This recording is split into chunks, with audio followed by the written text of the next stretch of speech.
Dear guests, dear friends, welcome today to the European Parliament.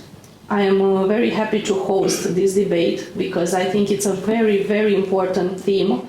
And although in the European Parliament, in the different political groups, we don't get along every time on each topic, however, on a very, very important topic, we are always on the same page. And that topic is human rights.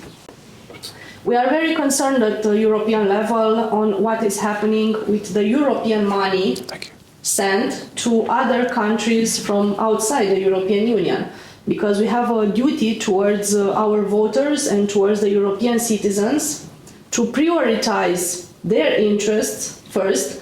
And of course, while helping other nations and other countries, we must make sure that the European money sent there doesn't get used and sent for example, financing terrorist organizations or breaches of human rights and so on and so forth. Therefore, we must have a serious debate on the case of Pakistan. And I am very happy for having this opportunity to host these events, and I want to especially thank to our friends from EU Today. They had this amazing initiative, and I believe it will be a fruitful occasion for us to get to certain conclusions.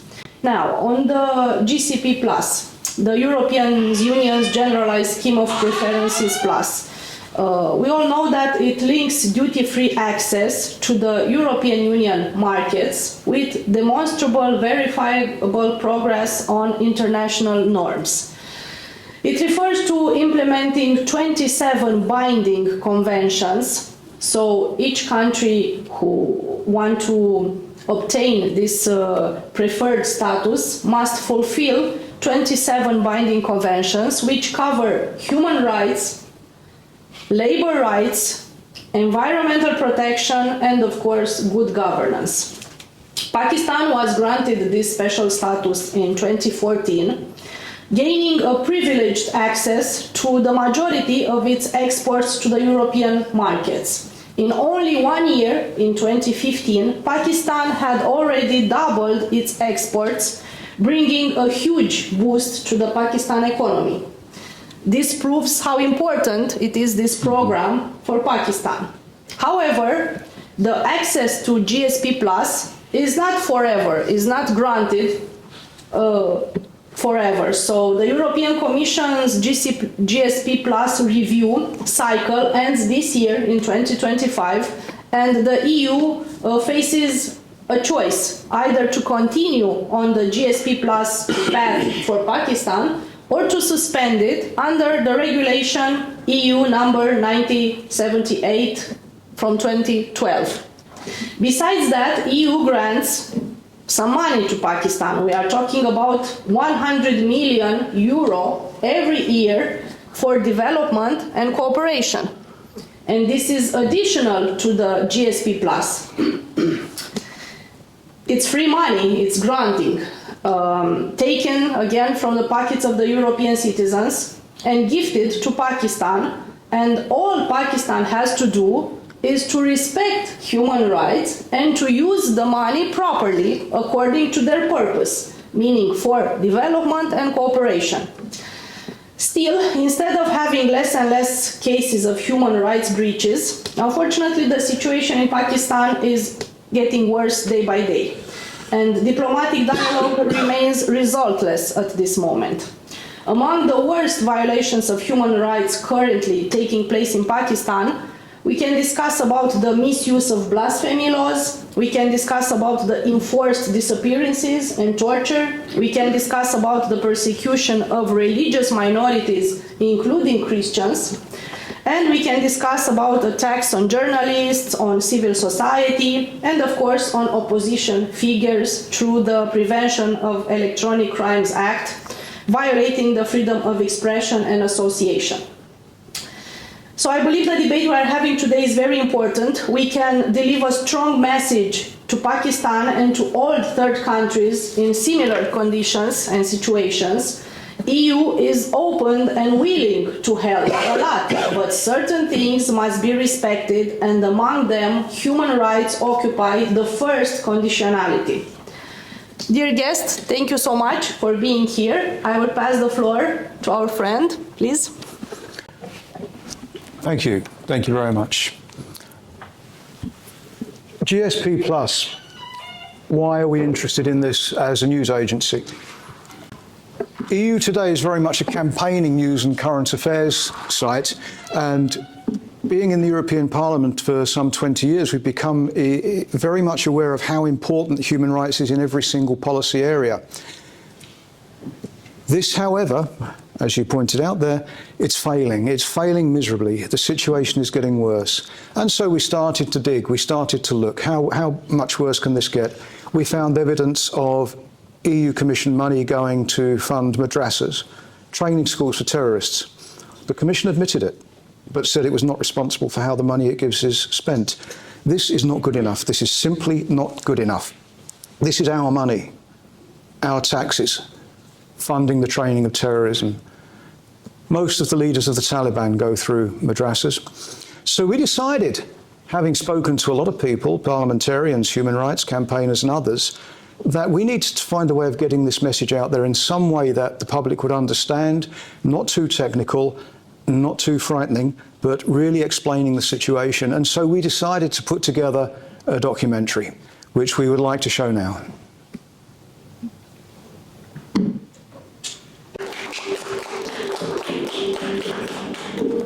The documentary, which I hope you found informative and interesting, has been shown in the UN Human Rights Council in Geneva and also at the Council of Europe in Strasbourg. And we are hoping to show at the House of Commons or House of Lords before the end of this year. To follow this up, we decided to really look at the legal implications. How is the European Commission failing legally in its duty to make sure that our money is spent correctly, but also that Pakistan is actually enacting these many 27 protocols on human rights? We learned really through examining how the Commission operates and the EU in general, that the EU institutions, they don't communicate the way we do. We communicate verbally, by email, by telephone, in meetings. The institutions commute through documents. They produce white papers, they produce resolutions, all such things, and these are passed around. And so we thought, well, we'll get into the game here. So this was produced. This is a white paper on assessment of Pakistan's non-compliance with GSP Plus obligations, a case for suspension. I was very pleased, having distributed this by email, so they do read the email sometimes, that the European Commission has accepted this, and they are going to include this in the evidence that they will be examining in the consultation which is due to begin now. I mentioned at the end of the documentary that in Britain the membership of Pakistan of the Commonwealth of Nations is now being debated. Pakistan has been twice suspended. Should it be suspended again or should it be expelled? I personally would argue for expulsion, and I think that that would cause Pakistan a great deal of problems economically, but also politically. We have had one piece of good news to report, and that was back in June of this year. The Commission suspended the preferences that Pakistan enjoys over ethanol. Pakistan was a major exporter of ethanol to the EU. That's finished now. That was damaging the European ethanol industry to such a degree that the Commission did actually take some action there. You've heard from our MEP, you've heard from me and from human rights campaigners here, but I'd like to actually give the floor to somebody who really knows what this situation means to the man and woman in the street. We're very honoured today to be joined by Dr. Naseem Baloch, who is the chairman of the Baloch National Movement. Dr. Baloch, may I give the floor to you? Thanks. Thanks a lot for having me. Honourable members of the European Parliament, distinguished guests, ladies and gentlemen. Thank you for giving voice today to one of the most silenced and persecuted nations of our time, the Baluch people. Your presence here is not symbolic. It is a statement to the world that the suffering cannot be hidden behind borders and that the human dignity remains a universal concern. I stand before you not as a representative of the Baluch national movement, but as a witness to a decades-long humanitarian tragedy that continues with alarming intensity. In a region rich in resources but deprived of rights, the Baluch people are living through one of the South Asia's most persistent and least recognized human rights crises. In recent years, Pakistan's security establishment has intensified its campaign of repression. Peaceful political leaders, students, human rights defenders, and political activists are targeted with a ferocity meant to silence an entire generation. Among the brightest of that generation was Chairman Zubair Baloch, a young leader whose only weapon was his voice. He delivered in dialogue, in democratic rights, in peaceful political struggle. His life was ended with bullets. A message that any emerging Baloch leadership will be extinguished before it can grow. His death is not just a tragedy, it is a reflection of policy. Since March 2025, BYC, Baluch Jagriti Committee, is a known group for the human rights. Its activists have been repeatedly harassed, arrested, and detained under fabricated charges. Even their public gatherings and peaceful marches have been met with violence. Enforced disappearances remain the darkest feature of life in Baluchistan. In last 3 months of 2025 alone, 234 new cases of enforced disappearances were recorded. Women such as Nasrina Baloch and Mahjabeen Baloch abducted earlier this year, they remain missing.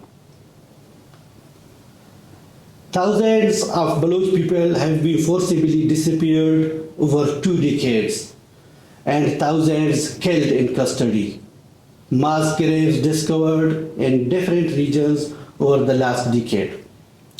In Dasht, near the capital city of Baluchistan, Quetta, a cemetery known as the Cemetery of the Unknowns holds hundreds of unidentified bodies, sons, brothers, fathers who vanished only to reappear as nameless remains. This is not just a narrative invented by political movements. These violations have been documented by UN working groups, Amnesty International, Frontline Defenders, and major international news organizations. The world cannot claim ignorance. The evidence is overwhelming. In recent months, the crisis has taken an even more dangerous turn. Pakistan has deployed armed drones over Baluchistan, targeting civilian areas.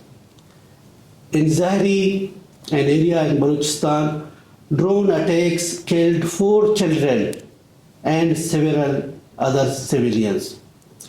Villages that once feared checkpoints of the army now fear the sky itself.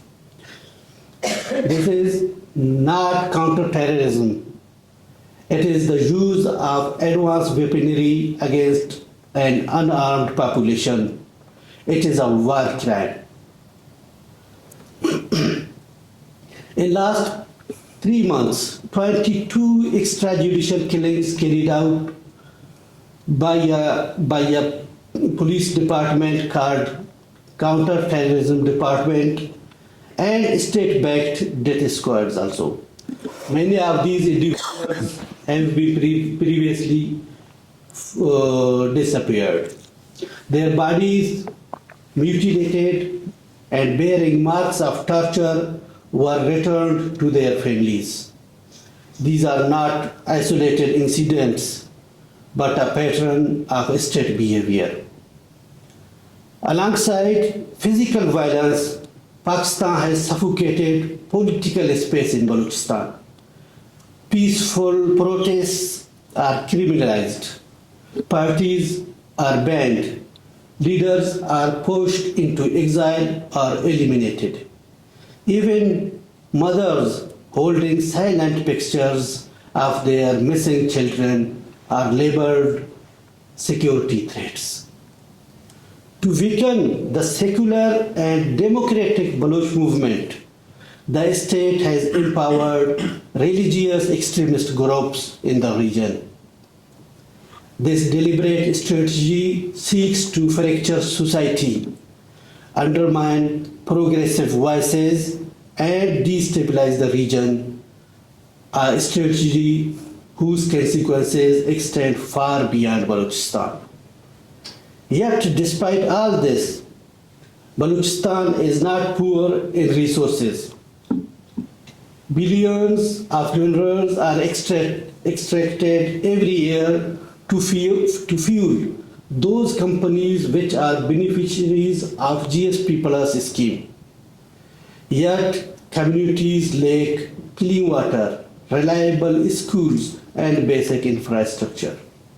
This is not development. This is the continuation of colonial extraction under military occupation.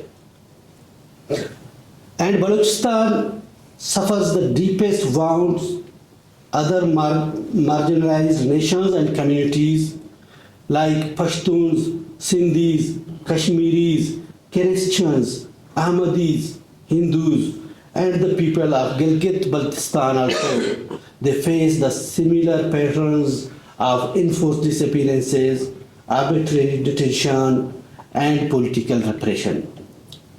This reflects not a regional issue, but a structural one. Honorable members, this brings me to the role of the European Union. Pakistan continues to benefit from the European Union's GSP Plus scheme, a mechanism designed to promote compliance to international human rights, labor standards, and good governance. Yet Pakistan has systematically violated these very conditions. When a state engages in enforced disappearances, drone attacks on civilians, torture, mass graves, and political repression, it cannot be treated as compliant. The credibility of the GSP Plus framework depends on its willingness to enforce the standards it demands. Nothing erodes a value-based foreign policy faster than rewarding violations with preferential access to European markets. I ask this Parliament to give full weight to the findings of the UN working groups and the calls of Amnesty International and frontline defenders. I ask you to reassess Pakistan's GSP Plus status in light of overwhelming evidence.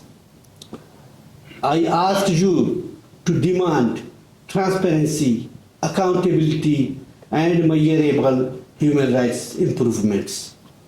And I ask you to support an independent investigation into enforced disappearances, extrajudicial killings, and mass graves in Baluchistan.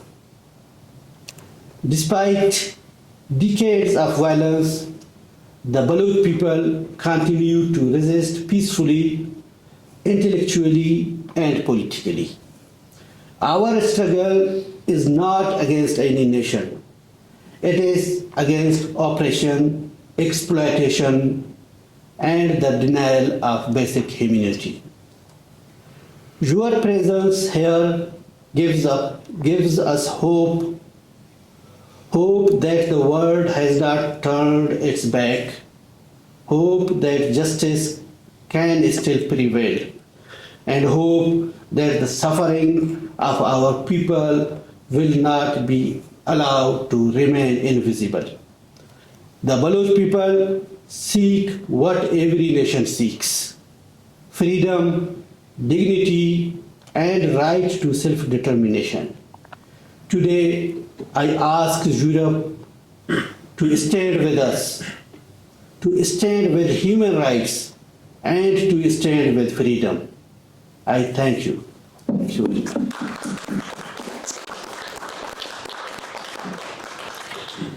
Dr. Baluch, thank you very much. It's hard, ladies and gentlemen, to imagine that in the 21st century, not only are we hearing stories like this, but through our taxes, with the help of the European Commission, we're funding it. The European Parliament needs to act. It needs to act quickly and decisively. And we should not just be talking about a suspension, we should be talking about an expulsion. I'd like to give the floor to anybody else who might like to make a comment or a question, if we have any questions or comments. No. Nigel Goodrich. Thank you very much. Thank you for your very enlightening and alarming comments and presentation. And thank you, Gary, for the film as well. And congratulations that the white paper has been received by the European Commission. The EU temporarily withdrew GSP Plus from Sri Lanka, didn't it, in 2010, and from Myanmar in 2021 for far fewer human rights violations than we see today in Pakistan. Why do we think Pakistan is being treated as a special case? I suppose the obvious answer is that Pakistan is a nuclear power. But I think that, Nigel, I don't know. I asked the same question. Is it about efficient lobbying, effective lobbying? I don't believe it is. I really don't know. I'm very cynical about the whole GSP Plus concept. In itself, it's excellent. It really is. But it's clearly not quite working as intended, as we intended, as the taxpayer would intend, as the parliamentarians here in the European Parliament would intend. But as the Commission intends, it works. It gets them lots of good headlines.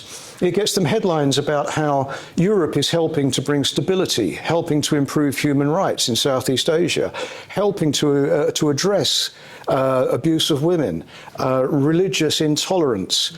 Through GSP Plus, this is what the European Commission is doing. And we see that headline over and over again. And we'll see it again. If there is no suspension, we will see again about how the European Commission, not our taxes, not the parliamentarians, not all the aid workers, how the European Commission is helping to make everything right. I'm very cynical, I know, but I have been in here for 21 years and I draw my own conclusions. May I? The Commission hides behind ongoing dialogue and technical assistance. I wonder how many more enhanced monitoring missions, roadmaps, scorecards do we need before we acknowledge that Pakistan has zero political will to reform as long as the money keeps flowing? I think you're absolutely correct, Nigel. I think another thing that we can add to this is a fear of being accused of Islamophobia. Because these days it's very, very easy to throw such labels around. You can be anti-Semitic, you can be Islamophobic. it's a word that everybody's afraid of, and it's very, very easy to throw out. That might be something else. Maybe they're concerned about this. I don't know. Certainly, I think that in the British case, fear of being labelled as Islamophobic might prevent any kind of suspension or expulsion from the Commonwealth of Nations, which is a very great shame. The Commonwealth of Nations is a great thing. Began, of course, as the British Commonwealth, and before that known as the British Empire. It's evolved into something which is supposedly very positive, that gives the smallest of nations, and some members of the British Commonwealth or the Commonwealth of Nations are islands with tiny, tiny populations. Tiny populations. But maybe it's time for a change in the way that the Commonwealth is structured and indeed how it behaves. And now would actually be the time, because of course the Commonwealth was one of Her late Majesty's great passions. She believed very, very strongly in the Commonwealth. Sadly, she's no longer with us, so now might be the right time for King Charles to step up to the plate and to actually make a big statement by addressing the problems of Pakistan. Philip de Winter. Yes, let me introduce myself. I'm Philip de Winter, I'm a member of Parliament. I think that in Europe we are very well aware that Pakistan is a terror state. They are hosting, financing and facilitating international terrorist groups on their soil. And when it comes to Europe, we are also under threat because Pakistan is also organizing terrorist attacks over here in Europe. Not only terrorist attacks, but they are also responsible for the radicalization of a lot of young Muslims over here. In my hometown in Antwerp, one of the biggest mosques is a Pakistani mosque funded by Pakistani government, with all sorts of radical preachers, imams coming over from Karachi almost every month. So we are very, very well aware of that, and it's not only concern about human rights, it's also the concern about Pakistan being responsible for terrorism on our soil.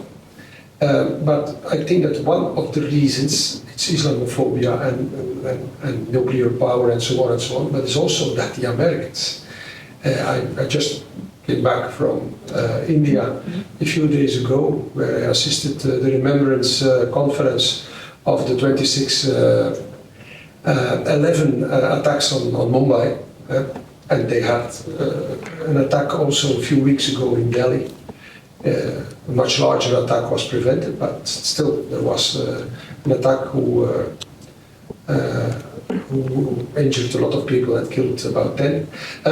But nevertheless, I think that the influence of the United States of America is very important. They want this military base on Pakistani soil, and I think that the Europeans are a little bit afraid at this moment to take action, for example, to suspend the GSP Plus, just because they don't want to affect the Americans at this moment. I think it's part of the game at this moment, and we have to be aware of that. But nevertheless, I think that the European Parliament, certainly our group, and it's not ECR, we work together with ECR very well, and I'm very thankful and grateful that ECR hosted this conference, but that also our group, the Patriots group, who is one of the largest groups, together with ECR in European Parliament, and maybe we can find some majority with the Christian Democrat group and other conservatives to find a majority to suspend the GSP Plus. I think that's possible. It will take some time, of course, but nevertheless there is an opportunity, I think. And okay, the initiative is taken by EU today. The white book is spread, and let's hope for the best. Okay. Philip, thank you very much. Ladies and gentlemen, thank you very much. It's time to wrap up now. I hope that we've given you something to think about. And what I really want to just stress is that the time for action, time for action is now upon us. The time for words, of which we've already had too many from the European Commission, is over. Thank you.